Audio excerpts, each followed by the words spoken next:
Computer പരിജ്ഞാനമുള്ള ഏതൊരാൾക്കും എളുപ്പത്തിൽ കൈകാര്യം ചെയ്യാനാവുന്ന നിലയിലാണ് കെ സ്മാർട്ട് രൂപകൽപ്പന ചെയ്തിരിക്കുന്നത്.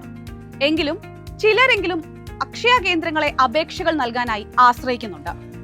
പക്ഷേ വിവിധ അക്ഷയ കേന്ദ്രങ്ങളിൽ ഒരേ സേവനത്തിന് വ്യത്യസ്ത സർവീസ് ചാർജ് ഈടാക്കുന്നതായും ചിലയിടത്ത് അമിത ഫീസ് ഈടാക്കുന്നതായും പരാതികൾ വരുന്നുണ്ട്.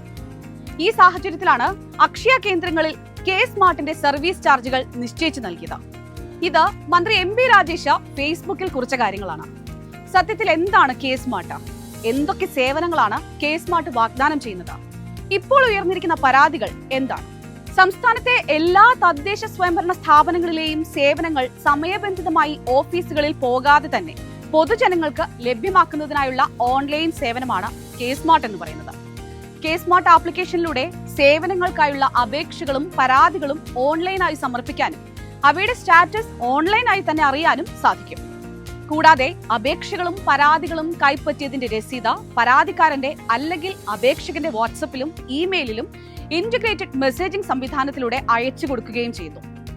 കെ സ്മാർട്ടിലൂടെ തദ്ദേശ സ്ഥാപനങ്ങളുടെ പ്രവർത്തനങ്ങളെയും അവ വാഗ്ദാനം ചെയ്യുന്ന സേവനങ്ങളെയും 35 മൊഡ്യൂളുകളായി തിരിച്ച് ഒറ്റ പ്ലാറ്റ്ഫോമിലൂടെ ജനങ്ങൾക്ക് ഓൺലൈനായും ലഭ്യമാക്കും.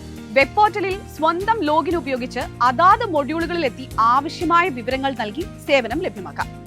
കൂടാതെ സ്മാർട്ട് ഫോൺ ആപ്ലിക്കേഷനിൽ ഫോൺ നമ്പരും OTPയും നൽകിയും ലോഗിൻ ചെയ്യാവുന്നതാണ്.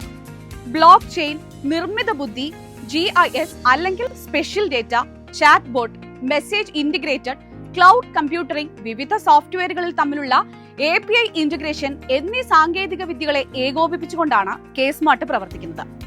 ഇനി കെ സ്മാർട്ട് വാഗ്ദാനം ചെയ്യുന്ന സേവനങ്ങൾ എന്തൊക്കെയാണെന്ന് നോക്കാം. ആദ്യഘട്ടത്തിൽ സിവിൽ രജിസ്ട്രേഷൻ, അതായത് ജനന മരണ വിവാഹ രജിസ്ട്രേഷൻ, ബിസിനസ് ഫെസിലിറ്റേഷൻ, വ്യാപാരങ്ങൾക്കും വ്യവസായങ്ങൾക്കുമുള്ള ലൈസൻസുകൾ, വസ്തുനികുതി, user management, file management system, finance module, billing permission module, പൊതുജന പരാതി പരിഹാരം തുടങ്ങിയ സേവനങ്ങൾക്കായിരിക്കും കെ സ്മാർട്ടിലൂടെ ലഭ്യമാവുക.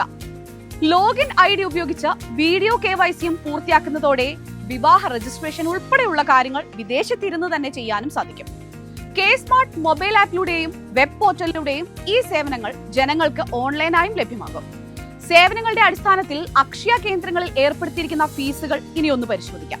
ജനന രജിസ്ട്രേഷനും മരണ രജിസ്ട്രേഷനും 40 രൂപ, തിരുത്തലുകൾക്ക് 50 രൂപ തുടങ്ങി ഓരോ സേവനത്തിനും നിശ്ചയിച്ച നികുതി ഫീസും എം.പി. രാജേഷ് ഫേസ്ബുക്കിലൂടെ വ്യക്തമാക്കുന്നുണ്ട്. നികുതി അടയ്ക്കാൻ 1000 രൂപ വരെ, 10 രൂപ സർവീസ് ചാർജും ഈടാക്കും. 1001 മുതൽ 5000 രൂപ വരെ 20 രൂപ സർവീസ് ചാർജും ഈടാക്കും. 5000-ന് മുകളിൽ തുകയുടെ ആണെങ്കിൽ 0.5%, 100 രൂപയോ ഏതാണ് കുറവ് ആ ഫീസ് ഈടാക്കാവുന്നതാണ്. കെ സ്മാർട്ടിലെ ഏതെങ്കിലും സേവനത്തിന് അപേക്ഷാ ഫീസ് പ്രത്യേകമായി ഉണ്ടെങ്കിൽ സർവീസ് ചാർജിനൊപ്പം അതുകൂടി അക്ഷയ കേന്ദ്രങ്ങളിൽ നൽകേണ്ടതാണ്.